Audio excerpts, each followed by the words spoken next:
Tunga lungnam thu kapwa ka to chiang ina sia pai ta zong ina ni pi sang sia de tunga zong lungnam thu hong po king kelam pan ina zong khat very happy Children's Day. Say amen. Amen. Na bang te na zawe ai la ma tu te pasal te ai amen chi diu le amen. Siapa chi da amal te pe pa lo em mai te be wa hang amal ku prapan ta ai se pa pau ilampang nol kata no adim ni lai pa pa mo ama grupa icha amom diu ya ana tai se pa pa chang mo pa sa zo lo ve se pa na apa lo em ai thu mang ma ma yo tu ni biak biak na nuam pa sa praise and worship nuam ta den ko lam ni ai goi au worship sungina ta chi jang tuam vi ke le so dau na khat ngai a chi ten lam king lai ni oh cà phê Goliath chứ thế là bây giờ talunggul mama khol kai le ma pasian phat ding chi khom bang anwa ma mai be mo jim khom a ibe lak se sang ina bekin sum khom khol pasian phat na to khol te ma kai zo le tu pha zo om zamai the six pack zo om bai zamai the mo ei pau ei lai ma to ai ta ei la te khong ma to pasian phat ja ja pen na pi ta kina man pha sa ing ada ken ke bang jing sang lama mun to ma ki khom English Hindi service ki khom kin hila man ki khom chang ena e pa wela sak pen nuam loi mo ilong sima cha abanga boy pi man lo translate man lo cha i the isa cha ngam pai ja ja mo mi kang pa khong cha ngabel tom khat filter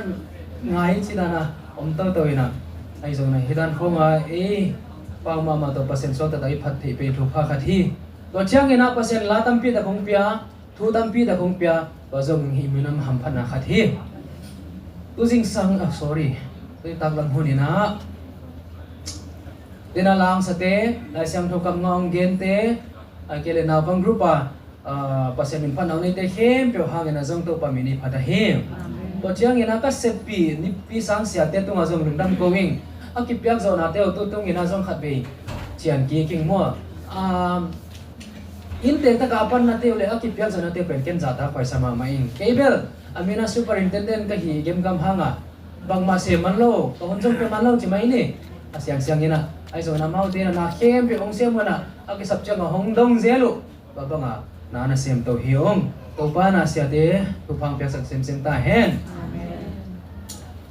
tu tung ka vipya so ai ke le evangelistic ku ka thu piu bang ya mi chi le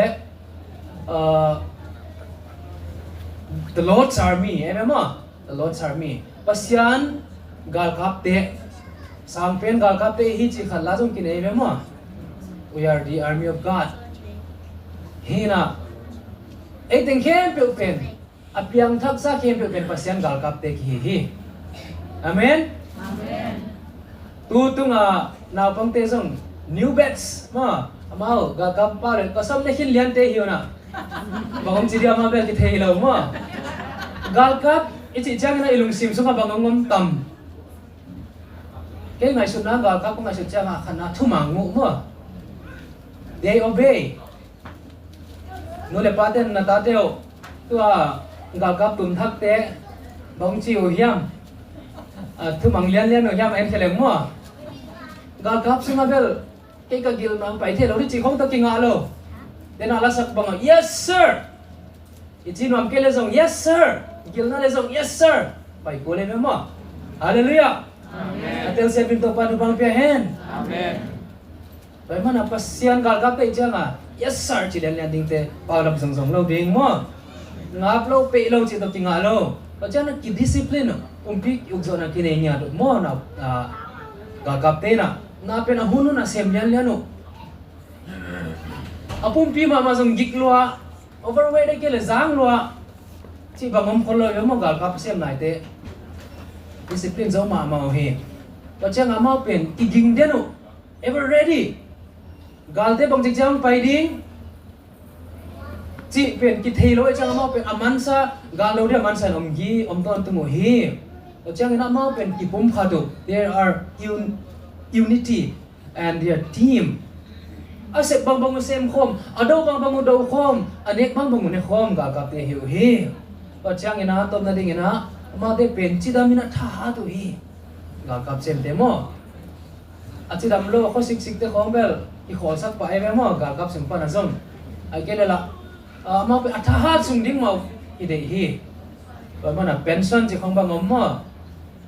ก็มังแต่ของบางเซมน้ำไหลแล้วสองกิเดียเราดิ้งมกตายแม่หม้อตัวขัดอมฮีไอ้ส่งเงินภาษีกับสุ่งอ่ะเป็นส่วนที่เบลอมฟอลเกย์หม้ออินุนตักไล่ส่งแต่งภาษีน่ะเซมดิ้งเตฮีหังอเมนยาสไลด์ของกิสวะเป็นน้ำมันเทดีว่ามานี่เรามาคิดสักตัว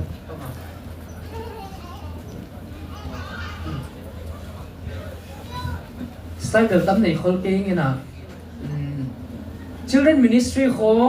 training ตอนบ้ามันก็ไปเข้านัดเที่ยวกี่หิลลำดังก็สักมาขัดที่เห็นนะเราปังเตะไปดิ้งไงสุดเชียงจิงเชียงไม่เกี่ยลิงดังเชียงอีมาไกดิ้งเตะจีน่ะที่เกณฑ์มั่วนี่ขัดดิ้งเชียงอีมาไกดิ้งเตะให้ส่งเงินนะตัวกิสินขัดตรงนี้มีเสีย Children are not only the future leader they are the present leader as well มั่วเราปังเตะเป็นไม่ละมุนหาดิ้งมาไกเตะไปคิโลอยู่นะทูหุ่นหาดิ้งazongมาไกเซมทีเตะหิวฮีกิจิvậy nè, lai xem thâu số mà giống mù thầy điên tắm pi ta còn về mua Samuel băng giống anh nun nói tôi cái khen khít phết nói tôi cái khen khít cho nên cùng li cùng ngà không cái bản điên mua biakin sunga pai pi nè tôi biakin sunga pasian na xem mà ông khen ta he tôi ông lại ta kena man pasian ôn na za mi te na pasian o azak thei lo lại ta cả tôi hun lại na pasian open vang ma he ai bảo bằng cái chia ta cái zam meng lo hi The word of God is rare mo vang omun lo hi chi nai ve ai zo na to lai ta kina Samuel na pasian ho pi na zai na pasian na ama zangina sian pi eli tein kon na thu hil na thu hil hin hi ani ulai pasian mi zat David te khong zo mo hi mo David pen tu ching ai ha ni na atu chin sung mai na tam pi dak ana sem khia Goliath tha zo na ding training thal lot zia ai kể là kilai zia chỉ không phải aman phone sung na ana ki train ana sin khin hi worship nei ding dan lapwa ding zia ai kể là te a ding zia to chang ina administration kumpi set ding bang dan khem pe zo wa anau pang hun sung a teenage sung ichidia ma to hun sung ina ana ki jang khin hi khat elai leng to pa jesu zo anau pan lai na ana ki jang to khin mo kumbang za hi thu ge na le upate to biakin so ki hoa le na komte thi no muya Jesu kumbang za apha kina upate to ki ho khin ta pasya du hil khin ta senior te dimboy bagena chi kumbang za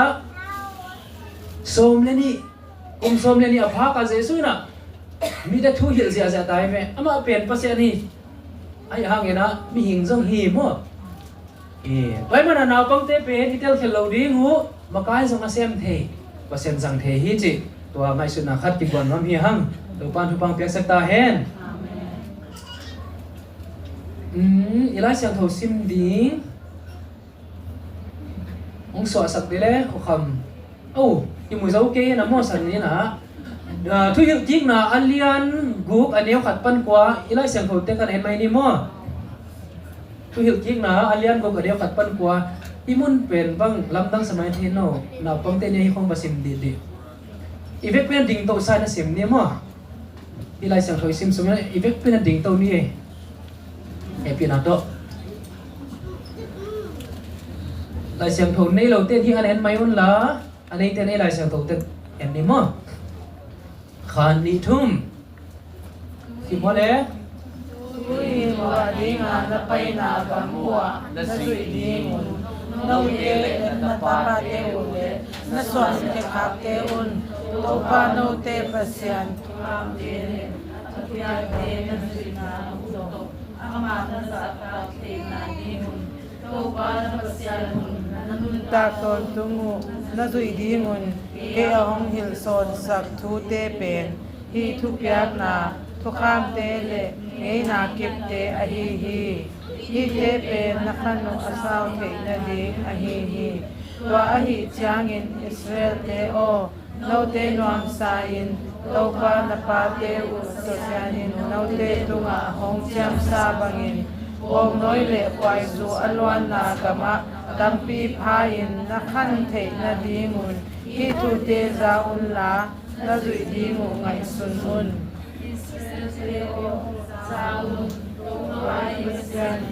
Bapa khatbek ahihi tau ba no te pasyan nanung sim khem pe u nanun ta na khem pe u le na thaha na khem pe u to na I di ngu hi tunia no kong pya hi tu te nanung sim wa om di hi ta te u tunga lim takin na hil di ngu a na in sun huwa na tut u chiang lam pia na pai ru chiang na lu chiang u le na tho chiang un wa tu te na hen hen di ngu hi na put tu wa alim di ngi ka te na hen di ngu a na mit te u ki kala twa te pe tal swan na bang di hi na I kong kha kwam tu ngu le na kong fi u tu nga twa te na get di ngu hi Amen. Tu pan kamal tu pang piasata hen. Tu king ele. Itu luding ina nun tak sau tu pa. Nun tak sau tu pa chi. Pahong tel khia him. Mother's Day nu te ni ina sia LP tuang ina dei takina nu te it ding ai kele la nu te man phat na chi na thu hong ge ni na ta te pen dei takina hong kap bol pian chi mai ni emo thong tu hil gom ina aman pha hi tua phu bal la dan pian jong hilowina to ni na nu le pa te en jong thu hil ding hi hang mo amen amen ji bewa amen nu le pa te ta wan hiat na pi ta kina tampi dang na ki gel hi next slide it is the primary responsibility of the parents to teach our children nu le pate ta wan lian pen a primary apoi mo pen khatina ina achina khat kilo ta de patta ding hil ding mo e ta wan hi mirang ta wan hilo hi ama sa pen na mo sia te ta wan jong hima sa lo hi Sunday school sia te ta wan jong hima sa lo hi nu le pate ta wan hi abana are we actually investing chi cha na ihun ipya yam isumte iseng yam amaude to ipil na te iseng yam on our children do we give quality time do we meet their needs hun ipya yam akisapteo ipeta pima yam amaute to invest isumte amaute ading na isang yam asang ka na di una apil sin na di una wala ma isang khayam amaute miyong so na di una bang chi bang ina invest yam mo chi kidong ding na ong chiang nom hi ing toilai sel tho sim atang thu salo en paklem background chi chang ina Israel mi te pen pasien kam cham na kanan gam loading tak piong hitaw ina som ni sung bing beng apai kwal na lama to Egypt gam pa na aswak Egypt gam pa na nule pate usihin khang thak te bek to gam loading a lai ta ko na amazon tong phat nervous piano mo lau thong piano o e ya lun mok leng bang chima kai ding itate bang chi tu hil ding china lungkham le banga lau thong pian ta kam lai ta ko na pasian ina Moses zangina hi tu hil king na Deuteronomy alian go dena isim pen apia ka hi na pangte na pasyan na se pe na khat en ki pak lai ni hangina nu le pate ta bori gen ma dewina the next slide hina panglim akitok kholo khat kom ko ya izak ngi sa uzang hi mai the pastor pa tapa ki chi khat the pastor son mo kum som le khat mi pastor pa tapa pen ama apato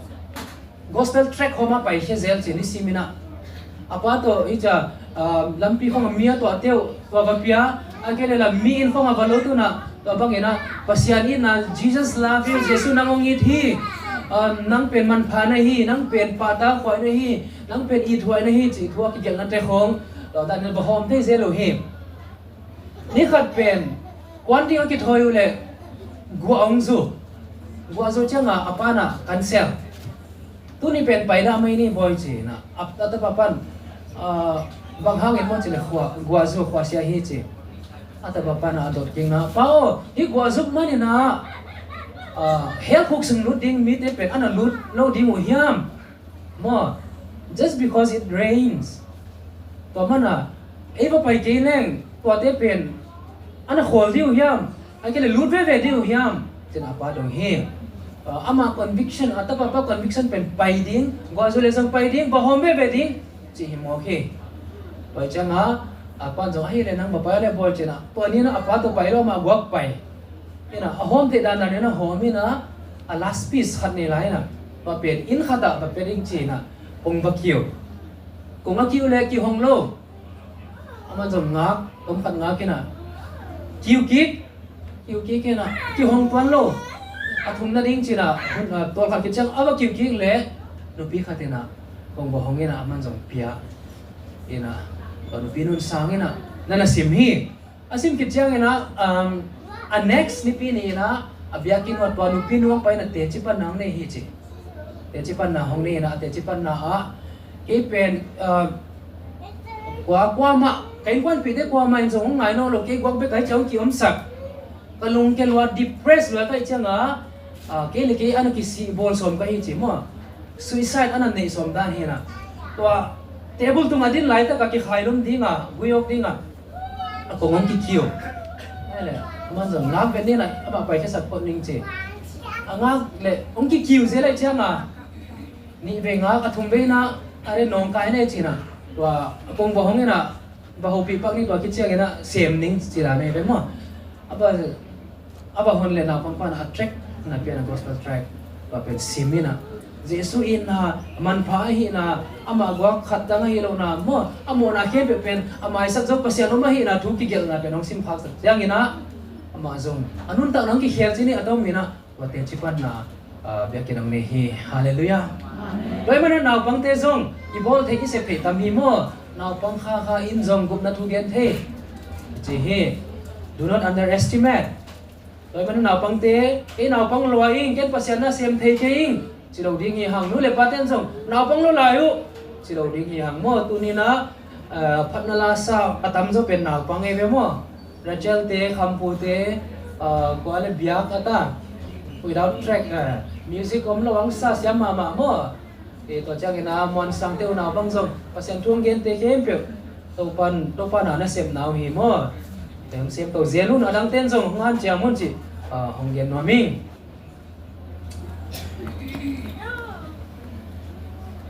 ole bana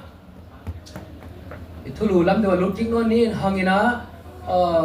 what are we to teach itate bang thu hil ding hi yam chi hita hi ama sa pelina we are going to teach the truth mo thutak hil masading banga itate hil masading banga I hil ding patta ding kisam the truth thu tak hiểu tiếng mà thu tak cái chị trang ina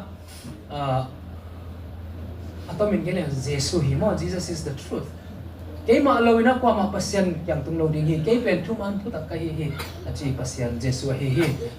rồi mà na dena ita te mo pok na ichi la ta kina amma sa pen pe na mo pok na te la ka ita te ra guphian na nga dingu Jesus Christ on pan le to pa asan dingu tua ipan piding asan the na ding wa ipan piding ita von ma sa pen wa hi chi no le pate ki phok sa kik nom hi hang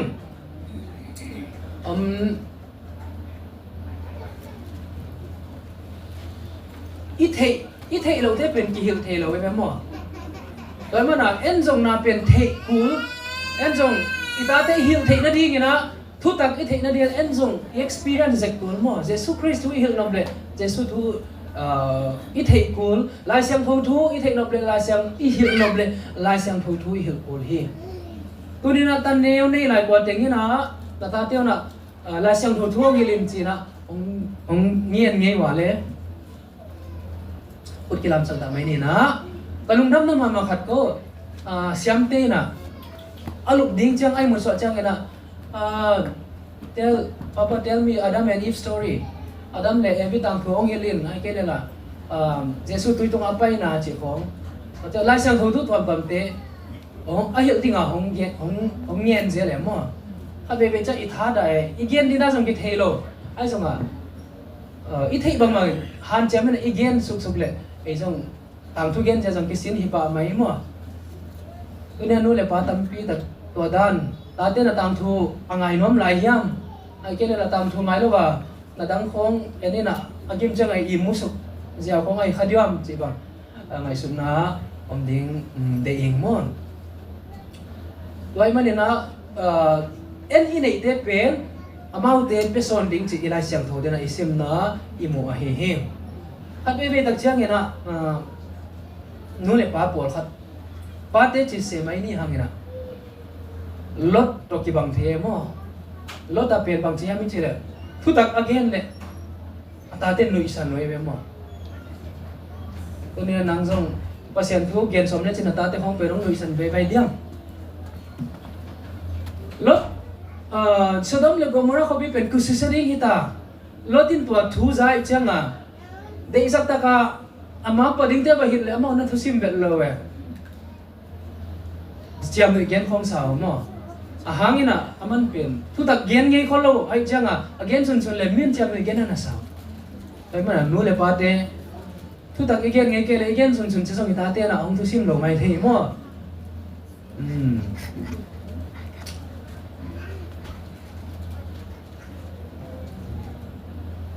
then again ma bang yana we cannot give what we don't have in a low people keep it hello we cannot lead where we don't reach itun lo na pia ama tung ding na song ki sol hello hi pai mani na ite pen oi mo ma makai itate leitu ma ong nung tai na khan sao ina thu pha anga na ding na and that ta bon tam pi ta lian pi ta kine hi chi ki phok sak na he hem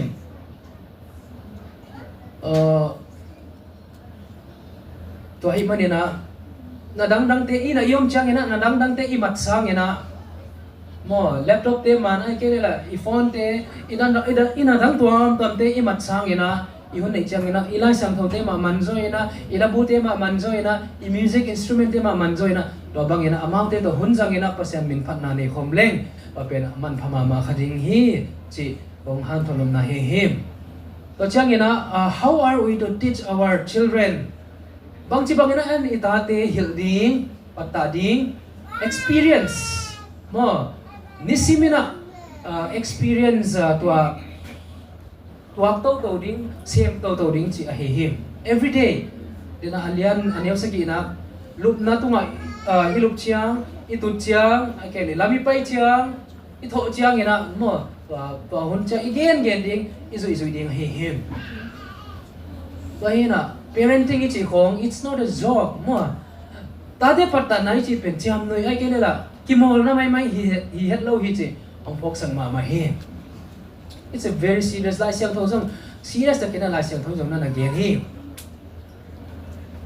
in sung te ka nu le pa te kena ita te lim ta kena patta zo hi leng police ki sam lo ding thong in te ki sam lo ding hi hang mo rules tu na ida nei pom tam te pen ki sam het lo ding tam pi ta kom hi ba mana nu le pa te ta kon alet dan mo ai zong ena kisam hi hang to na police kisam lai hi hang gal ka kisam lai hi hang ba hangin chile ei te pen akisya le tung corrupted world a fallen world ki om ta mo akia akele la mo na ina alwa le tung ki om phatai manila kisam hi hang muslim te pen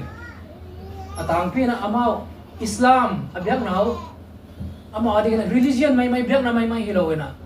azungo mo arutu anun ta na hempyo na himoki to mana muslim te kong christian ng sore kele so umye so ding pen hak sa dia kaya mo bilang dang te sa gina aneo waki pa na ama pen akorano ay kele tu hil na mohammed tu gen te kong ki brainwash niya to ki hil elo ki gen ay chama ong let tak chama te hempyo pen za sanguna asya ay kila violent mi bata tapos apa siya lumintan na dahil sa same kinga mo to chibang ina among te pen na ki hitu hil zo hi at ang takina la siya thongin sa tua di na ong so le ite zong mo itut chiang itho chiang ina ikong khak tung tia suang mai ding in sung te suang mai ding to chibang itate sak ding pen itawon yan mama hihim ya khat en home le nga slide next sam na pang te chep te thei na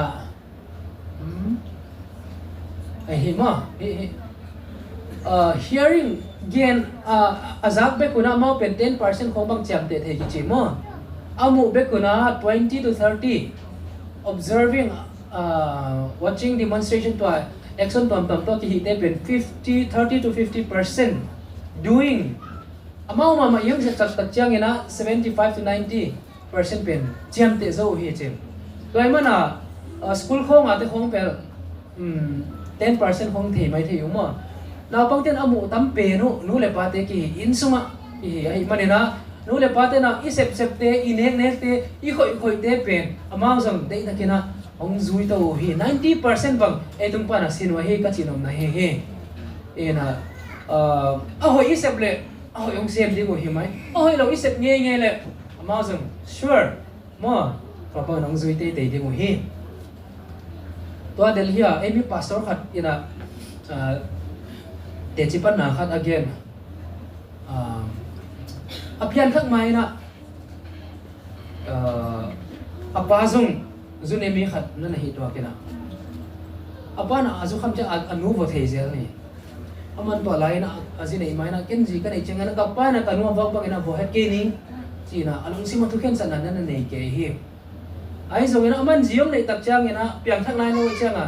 zu khong kham thei khong kham changa kapan ka jiom bak bang ban ken vo mo king chi mo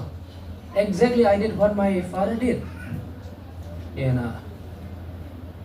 azine imai na to bang chi sa bhang ina jiom nei tak changa khasiang thoi na ung nai lo changa to amu bang bang asem hia hi mo ki pai mane na ta de na nu le pa te de ta ke na pi ta ke na ti copy ki en hi mane na nu le pa te na gam tat hoi gam tat pha ita te ila ding ke samma ma hi him pasian na hun phang pe le jingchang ina ni tak lam bina Nepal kai ko na holiday jang ni comment jin som pa hiwa to ka nung simang song ma khat Nepal a nu le pa te tam zo gam dang o ngoi be hun dang tung khin mo sum tha loi na Malaysia tung pol Dubai lam tung pol mun tom tam Singapore khong a tam pi dak ei zo mi te ma na bang ke ma zo sum ta lo na a sum te kha ki ko ina India khong a zo tam pi da ko mo yen the da ka mo na wala ma in hoi pi bel nei be mo ma ga ma chi dan he na ai zo na ma te ke khat be ka do no in lam mo china asunga teng ding miten na lam ton lo pio what is it banga aphat tuam na mo kum li khong bang wing be na pa teo to cha sum hun khop patong cha ke chi khong bang o moi ai zo na azi de the relationship ku ata ten jong angai ding sa ngai no lo i ding sa i the no lo mo chi khat na om him toy mana ta de pen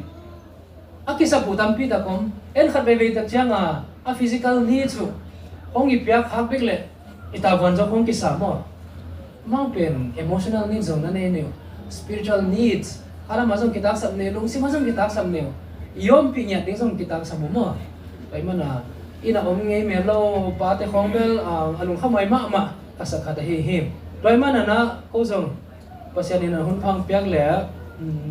papul seminar ke la wadan ne khat hi the dan hi ding china som ke pastor te to kitu zak khinina nu bakop bangza hiam tel de ra kitu kem khin mo om thei bang bang ong ina na phok ton chi zo phong chalom na he na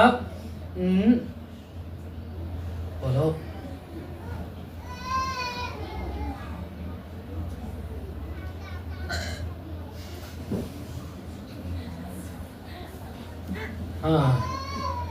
nang ina om nge ke le chin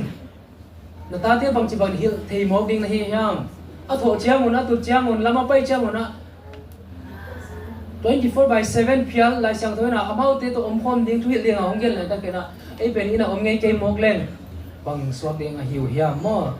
we are accountable ei te pen mo pho na ki ne hi pasian ni khat ni cha nang to ding te hi mo tanuang pi ang kem sa kinga ka tanuang kem sa kinga ka tapang kem sa kinga nang to te bang na hilyam bang na lo hiam china pasian na hongdong ding hi khat be chang ko bel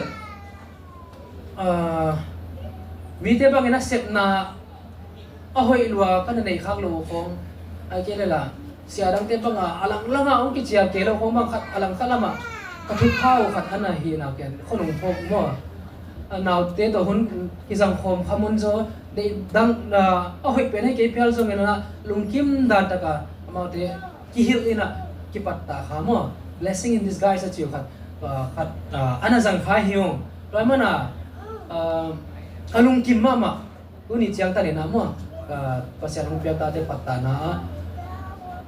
pasyan na sem te chi hong bang zo ina absent mun la te pen doi bang pa jong ana attack ve mo i thei tam pi ta ko min te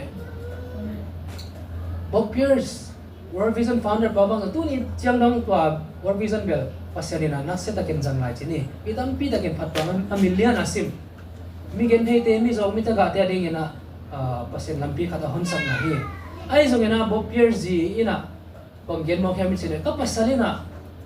mi zong te be ki mi gen thei te be ki ko ong it ke che be mo azia ta te ina am apas apau ina phok kha zono lo ahanga ma pen buai lo mun danga omden pe changa ata ama azi to ki khenu chi khathi le ki rom na ina mo oi mama loi mana nun ta nai chi pen so lo hi inun ta nai jing changa bang piang ning chi jong ki thei lo hi tun chang ina bang Pakistan te mijal khong leng mok le mo Delhi aki om na lai se ki buai nge la target masa pen ni ki mo ki buai to sa nong wang zo le pol gam bang zong ye chang a in kon khat bang bom ki khat ko mi na mi ku khong si jiao chi khong mo tui khang ina to mang ngai ke le la zilling in ki chi mana buklum chi khong bang zong apiang thei vi ve sia thei na tam pi la ka yom lai ta ki na in kwan te izi ta te inui pa te to hun sang khom meng ni i patta ding sai patta meng ni chino mi he to de to pa to pang pya hen iki thwa pi ding ai lom hoi pen hi kwan pi te kan kwa mam lo hi lai siam thoi na amau te to na ki kum ding o hi discussion ki chi khat jom lai na a thu pen ki kum zel ding nang pen nu le pa na hi pasien thu asang Jesus Christ hon pa le to pa na sang khin sa khan na hi le lai siam thon bang gen ha mi chi le siam pi za ani te na hi je be mo priesthood natate patta the natate athuman ke thuil the atai the dingat pasien to azang pia ka he amau te pen thunget sak ding amau te pen khasiam tho dai kai ding wa ding ina ta wa nei te banga pasien thu to a ho pi ding thu hil ding ina to pa na ta wa rung pia power ong pia te hi at bi chang ina ta te bang ki thu hil ngam no lo ki tai ngam no lo hui leng jong phat tuam nam non ke chi bang ingai suna tam pi ta kom hi ai jong na to te hem pe at bi pasien ong pia authority ngai na te jang ki kina in sung itate itute adingina jang ki dingina nole pa te hong challenge kom to wa hi him siate khong siate le ken bel to kha tam khol ke na siate por kha na to kha the bang ya mi chi le nu le pa te na ata teo siate ho pi sak no me mo counseling chini ai hang ala siapa kasam chi le ata te he ding ai changa yen ngam lo lung sim khat jang kiao na sia kai no aba khong ki nei in la se mo va mok ki nei in la to bang na ki ho to ni na to cheng na naw te kong sam dia ki ho sang ni chi ho a hoi hero sa bel hoi zoi mo sa mi na ai zong na hi counseling chi khong ki ho na ta ki chi khong counseling chi pen bel abang khat di counseling di pen alung lut ke le igen gen ha patwam bel lo mo patwam bel lo lidang ina ko câu mà ngô chỉ mấy nè ông ghi lâu lại na có xem thuốc cái kiến sắc kiến thấy không tập cái ốm sắc sắc kia na tôm nam ăn bằng kiến em chỉ là cái pum pi từng pi dim le giống phát hoàn vật kiến thấy xem mà đi dạo ấy vậy cái hồ pi đi thế out cái mỏ có lẽ counseling chỉ không phải effective là không lo at tuam bil bela khas yang thon nak pita kan lang sem khazen jenai ke le mo ina nu le pate tunga zong aking a chiking mai ni na ita te pen samkhom zel ri ông phải tu ni bang teng sin na sam wa bang na tua ka mo na lom te to bang tu ni bang thu teng nong sin à ai cái lệ min na va kha hiam ai cái lệ min ông va kha hiam chi bang khong ki ho pi ding amau pen hun peleng again na pu tam pi tak zana na om thei mo ông cũng na pu jong tam pi ta kom phading hi rồi mà na nu le pa te na ita te bang za takina gol khin le khin leo zong ei pe anu le pa ki hi ve ai mane na mau pe inau bang bol to tung ding chi mai ni tu khata mo inau na bang bol to tung na ding room khatom hi adanga i pitching ball na ding zong om ma ai zong ina naw bang hiu ei ta te hiu chi khat ilung sim sanga to pen mang nge lo ding bang za takina pil naw ne na sem naw ne ta phial leo zong anu le pa te na itawan khat ki khaswa nge lo ding chi zong ki pok sak nom hi hang top na ding ina tai dem o ti de tin la sang thu mun nong swa sak thei pak dam an neu yan na le kwa na na khut tung wa lim ding in to te na hen ding wa na mit te ki kala to te petal son te bang hi ding hi na in kong khak kwam tung u le na kong pi tung wa to te na gel ding u hi chimo tu ni na in por khat teo hoi ke ka chi na be ni ke mo yong lo chang ina man ki suang ji jai na gallery to te pe hoi mai ai jang lai sang tho ina bang ngai chi le bang gen hem chi le pasian thu te lai sang tho thu khong i family picture khong sang ina pasian thu khong swang zaleng ita te to khona na sim sim leo kha siang thoi jong zat sak the mo kha bi chang ina pasian kamal ki swang a ki tang na in ai cái này toilet là ngon là trong cái ta cái bol khang khata mo là te khong jong om ma man pha hi ai jong ina to za ina serious lag ni chi nom nai me mo lai seng thoi na na ta lo to ba ina vai te dan na ta tun a chi be hi zen lo to za ina athu pi a seriousness again na yo to ma na pasian thu ma to patta dang ding tuit dang ding igam ta na to ita te lak ding hi hang chi nu le pa te tu ne pang han thonom na hi na ta ten jong ga ka pi na thuman ding ki discipline ding chi to tu ni tu ge na khom hi ni to pan phang peta hen